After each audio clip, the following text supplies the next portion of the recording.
how's it going today? I don't know how I piece these together, so this might be added on to another clip, or this might be the start of a clip. I don't know. But what I'm doing, just getting the hay raked up, trying to maximize these good days. As soon as I try to do something to get ahead, I get more jobs to do. So, but I mowed this 2 days ago. Today's a Friday, so I mowed this Wednesday. Weather forecast was good, clear through. Well, it's good through at least Tuesday of next week, not Wednesday. So since the weekend was going to be good, I got the one neighbor wants wrapped hay, so I figured, well, I got a couple good days, I can get this hay done. I can do a little bit more dry hay here yet. I got a little room yet to stack it inside, so might as well do that. And then I just got off the phone with the neighbor. He wanted to know about he needed to get plastic or whatever. And I was going to call him later tonight and see what he wanted to do for sure. So that's the plan for tomorrow, is to do the wrapped hay, if not Sunday, however it dries. But like I come up here on this neighbor's to mow this hay yesterday, or rake it. Well, I tedded this yesterday. That's what he caught me when I was tedding. And he's got another project for me wants me to do, so I'm kind of like done this weekend. I guess I was supposed to do it last year. Maybe even the year before. I don't know. I know he mentioned it before. I seen him at the fair that year, and he said, we'll get together. And I never heard nothing more back from him. So like I say, if it was something desperate, I figured he would have been over here sooner.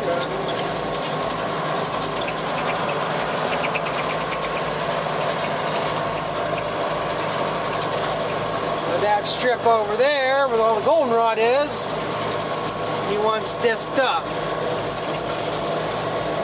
I know he plowed it. I think he plowed it 2 years ago. It's been plowed a while ago. And I guess the problem here now is with it growing up, the rabbits are running through there, and they're teasing the dogs, and the dogs go in there after them and won't come out. And wants to seed it down. If not, knocked down and plowed up again next year. Whatever we got to do, he says. But he sounded kind of irked a little bit. Wants to get it done this week, wants to get it done before it rains, so I figured, well, I get this baled. I didn't figure on baling this today. I didn't think I would. And so I figured I'll probably have to do this Saturday and bale. We'll try to get the hay Sunday wrapped. And I come up here and looked at this today, and this is pretty dry. I mean, it's thin. I'm not surprised it's dry enough, but I really didn't think it was going to be.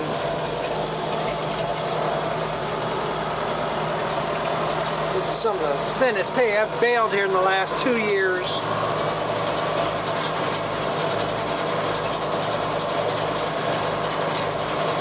Last year when I mowed this, I didn't even double these up. I raked them, or just, yeah, I raked them single. This was one hell of a crop of hay here last year.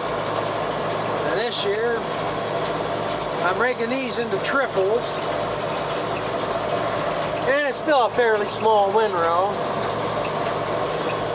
But like I've said it before, and if people haven't noticed, I kind of buck the trends. I'm not into all this. As much as you can get in it, do it all at one time. Big, big, big. Rush, rush, rush. I'd rather make 2 extra trips around this field, not plug up the baler, and spending an hour getting it undug out, or having windrows so big they push out the side that I'm dumping half it on the ground anyhow. I'd rather have a smaller windrow, take my time getting it, go a little slower pace, and do it all in one trip. I don't like us pissing around. Now that piece over there, that's probably going to be 4 or 5 raked into windrow. I didn't even bale that last year. I shouldn't bale it this year, but I'm going to. Last year, heck, quite a bit of weeds in it. This year, I'm actually surprised how clean it is. Then, ain't much real good grass. It's got more about, I don't want to say swamp grass, but volunteer grass. It's not, a lot of this is still the fescue and orchard. And then again, like I say, raking a smaller window up, if I'm getting any green stuff, it gives more of a chance for it to be in where it can get sun instead of raked into the middle of the row.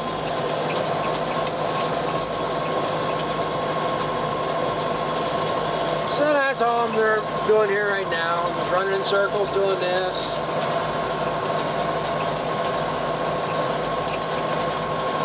Raking the ground a little more than I want to. You can hear it. It's moving the tines on the rake there now. It's hitting into the other bars and clicking off the ground.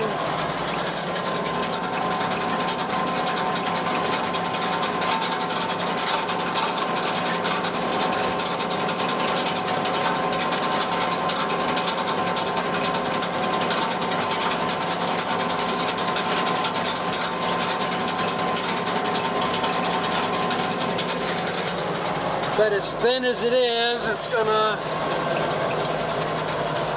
hurt to scuff the ground a little bit to pick it up. It would have been nice raking this with the white. Of course, last time I raked this with the white is when the thing quit running on me like it should have.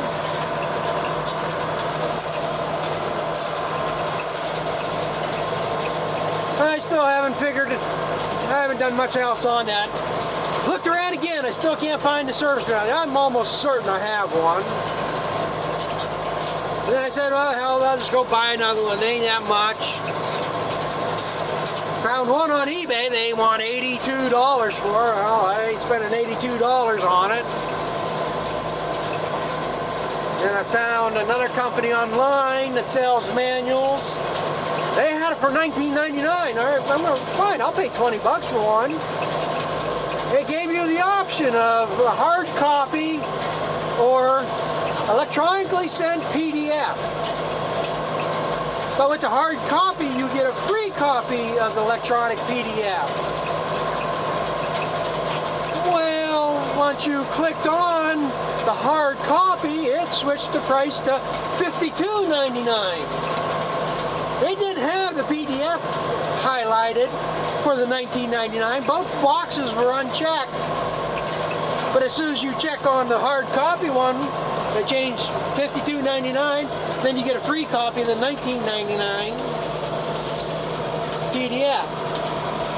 So I haven't decided yet. I mean, like I say, all I want right now is a picture. I just want an idea of what's inside there. So I don't want to pay 52 bucks for a manual to get an exploded view picture of that and then tear into it and find the thing's unfixable, which I think it is, which I'll need to book for anyhow really to get an idea how to tear into it. So a $50 investment wouldn't be that big of a deal. But again, there's always that chance. And it's something that parts are obsolete. Well, I'm sure it'll be, I think, 1650, 1655 Oliver, and I'm almost certain the 17 series Olivers is going to be the same transmission or almost damn near identical. That if I, which I'm all surprised that they were all listed together in the book. But again, I'm sure there's enough similarities, so it wouldn't be that big of a deal. I even went online. I don't know what the hell AGCO's issue is. I don't know if they're phasing out all this stuff or what, but like John Deere and New Holland, I can go to a dealer website and get into parts manuals, and that's all I need. Just that picture on the parts manual. Well, AGCO doesn't bring anything up under white. It's all Massey, Ferguson, Pent, Challenger. I went through, scanned several different dealers. One over, well, couple over in Ohio. I know there's Maybaws, and I couldn't even get into parts manuals on their website. I'm sure I could just call them and they could email me that page of the parts book. It's not that big of a deal. But like I say, in this day and age, I should be able to, like I can on others, just go on the website and get it. I shouldn't have to bother them, but I haven't got to that point yet either. But Maybaws would be the one I'd probably call to get the parts through. There's another one, I think they are a little closer in Ohio. I don't want to say a name here now. And I think I might be confused because I think they might be an international dealer instead. I don't know. But then again, like I say, I get it pulled back up here in the yard. I'm going to pull the battery out, see if I can see in there a little bit better. And see if that cover is actually split, so I don't have to pull the 3-point hitch off. But if I can pull, see if there's a seam where I can pull that off and just make sure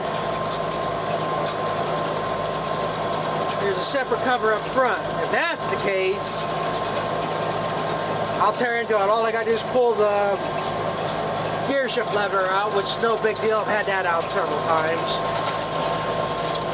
Because you get too jumping that thing, that ball on the end of that gear shift is wore into them shifting forks, and it'll jump out of the fork. And then you gotta go in there with a screwdriver and pop that. I think it's just sitting there. I think there's 3 shifting forks. There's one to go to high, low, and then you go over here, up and down, up and down.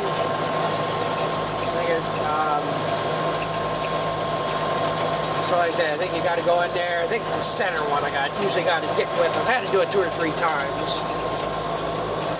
I know I did it within a month after buying that tractor, and I had to go back to the dealer, and he's the one to show me how to do it. Well, the dealer I bought it off of, there were Ford New Holland at the time, but they originally were a white Oliver. And then when the Oliver went out, I don't know if they had the white at the time or not. I think when Oliver went out, they dropped the white line. Oh no, they had the whites until '86, because that's when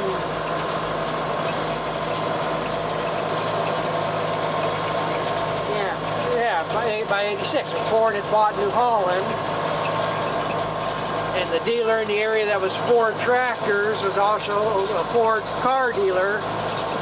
So when Ford bought New Holland, since the other dealer was already New Holland, the car dealer decided it wasn't worth dealing with the tractor part anymore, or they were going to have to take on more of a line or something. Anyway, they dropped the dealers just switched.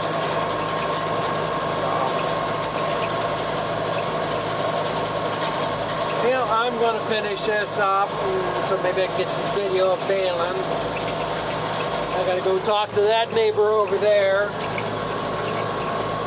see what they want. She wanted hay for her horses. That's part of the deal. That one field I baled earlier was they were going to take the hay, but they never took any of that hay, so I'll see, maybe they would rather have the second crop here, and whether they want this or that off their piece or whatever, I don't care. Because that's the other thing, if I start hauling hay out of here, I'm hauling at least these bales out, and I got 7 or 8 over there on the other fields yet. That was leaving for them. So they only want probably 3 or 4, 5 or 6 at most, maybe. But again, like I said, if they want the second crop, I'll take the other hay out of the field, stack it up in my rows to feed, and have it out of here.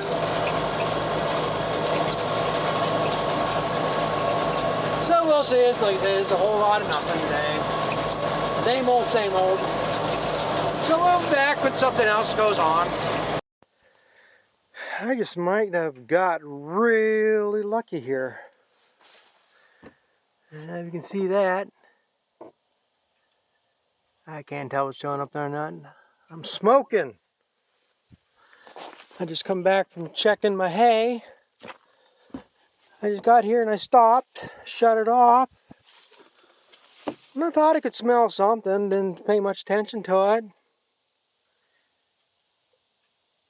And then I started seeing smoke come up from in front of me. And I don't know how or why, but I guess it's fine. Anybody see that problem? How the hell I lost the oil fill cap? Dipstick oil fill cap. Luckily it's just going on, it's blown out here on the muffler so far, I guess. But, why? Another thing about ready to become a problem. Ouch, that hurt. The hose is touching that shield there, starting to make a hole in it. I have to do something about that, but what am I going to do about this?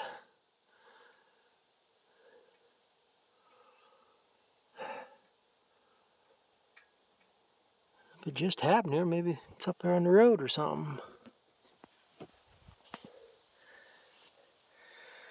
I don't think there's anything going to catch fire, but definitely can't drive it anymore. Well, I can. I gotta get some oil in it first. And I was just thinking here the other day about changing the oil in this. Now I gotta put a quart of oil in it. Unless I want to let it sit here. I suppose I can. It's probably never been able to match up an oil filter like at Napa or anything. I have to go to the dealer to get it. Unless I can find something online crossing it, but well, not that I'm going to see anything. I guess I'll take a trip up the road and see if I can find that laying on the road here somewhere. See what time the dealer closes tomorrow. I might have to leave in the mornings. See if they got the dipstick for it.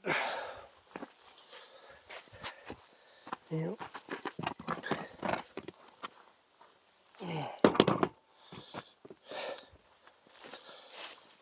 Yeah, I need to catch it on fire. I guess it's alright for now. I wouldn't be that lucky to find it laying in there anywhere. Yeah, see, maybe I'll be lucky and see it on the road. We'll see what I can find.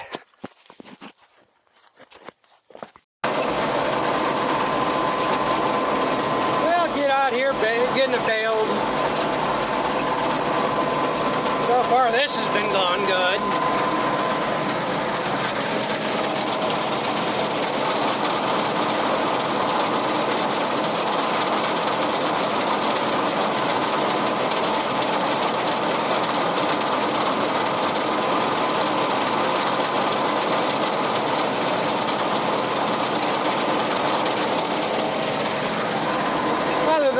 Get off the windrow a little bit, and it bunches up. Little wad falls off the end because the pickup's too damn narrow. But other than that, and overall, if you pick all this up that I'm missing, it might be 20, 30 pounds of hay the whole field. This way, it's just fertilizer going back on the ground. It'll rot down for next year's crop. So I really losing nothing.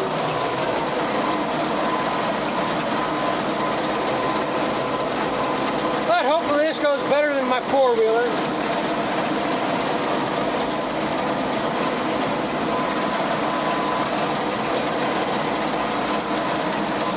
I rode the road.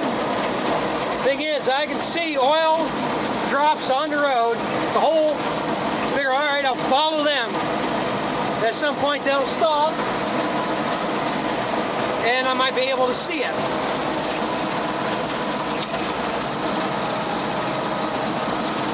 Well, my luck, the oil trail leads clear up to the field where I exited out.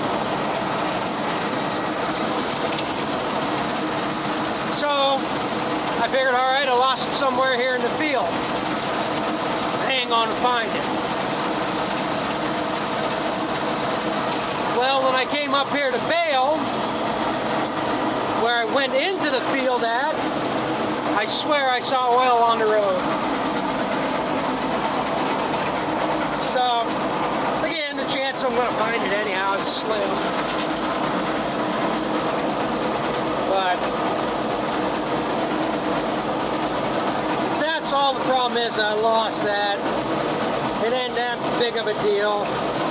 When I get done baling here, I'm either gonna, I know I can find the parts book online for Arctic Cat. So I might see if I can get a part number or something. See if I can find it on eBay. I really don't want to have to drive to the dealer tomorrow to get it. It ain't that important I get it. It's more important to get an oil filter so I can change the oil while I'm doing this. So again, I'm going to try to see if I can cross oil filter number somehow and get one through Napa or Wix, or I know I can just go over to Napa and get if I can get the filter, I can get the oil. I can make something for a plug so it doesn't come out to get by. That way I just change the filter, everything, put 2 quarts of oil in it, it should be good to run.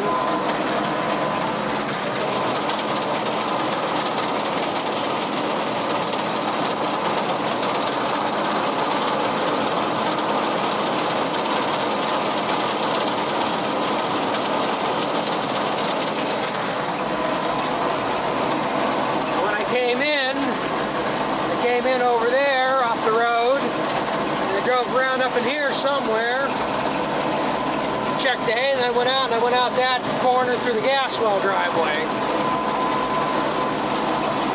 So when I seen the oil over there, I figured, all right, I lost it somewhere in here, but I'm seeing oil up there, so. And I've been up and down the road 3 times now, and I don't see nothing on the road. Ain't a damn thing.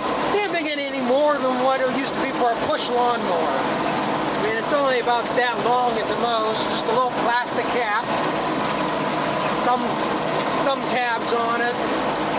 Ain't nothing spectacular. I don't know how the hell it came out.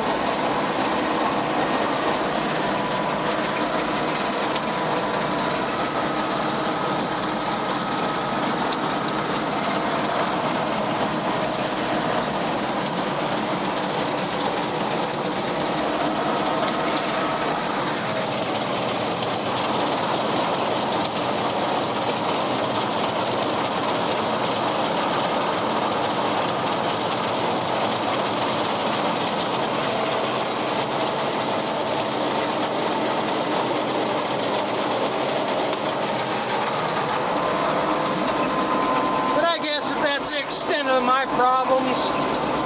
Others have got it way worse. Another one I follow here on YouTube, North Alberta farmer. And I see he had an Instagram picture of one of his tractors burnt up on the side of the road. So I guess my issues ain't that big of a deal. Always can be worse.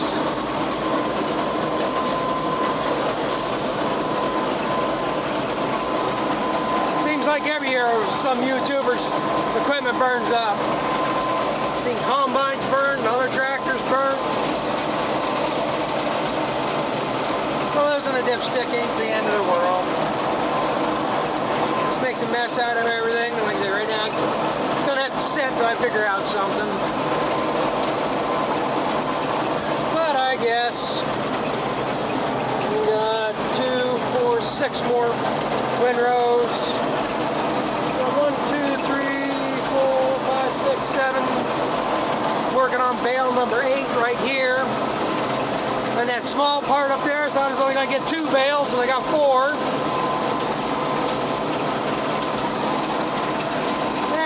I'm no good at estimating anything. And it always looks different. When I mowed it, see it standing, it didn't look all that heavy. After I mowed it, it didn't look too bad in the windrow. After I tedded it, it looks like there's nothing here. Seems like it took quite a bit to make a windrow, but Doesn't take all that much to make a bale. Right there is why I try to keep a smaller windrow, because I get too much and I just push it out over the side. Now we're going to pick that strip up there.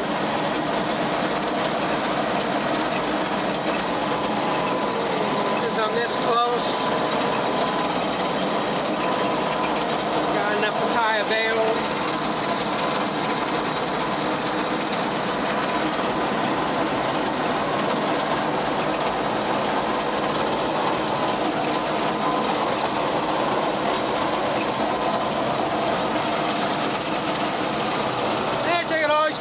I could be an idiot. I notice there's a lot more jobs out there. You don't have to have a brain to have it. Like yesterday, my brother got a package through Amazon. And for some reason, they deliver it to the barn. And the house is across the road from the barn. The old house there by the barn is where my dad grew up. So there is a mailing address there. Now, both addresses, the 4 numbers and the house number, are the same. It's just the last 2 numbers are reversed because one's across the road, you know, for even odd number, lot is how they have figured out. So it takes the same 4 numbers, but the mailing address is for the house. The mailboxes are at the house. The house numbers are on the mailboxes. But yet they deliver to the barn. My brother's telling me he caught the one Amazon driver there the one day, and he said something to him. You know, he told him, you know, the house is over there. This is how conditioned and dumb people are nowadays that have no common sense or are not allowed to use their brains. Before this driver wasn't allowed to use his brain. That he said he could make a note in the system telling him that. But they are required to go where the GPS takes them. Even though he knows it's wrong. It doesn't make sense. He can see, he even figured it should go to the house. But they are required to deliver to where the GPS takes them. So this is how this country is going, where we're going to let the machines be smarter than us, and if the machines tell us we're wrong, we're going to have to submit and be wrong. It is so goddamn stupid the way this country is. I do not understand why people are okay with this to make themselves obsolete. It makes no frickin' sense.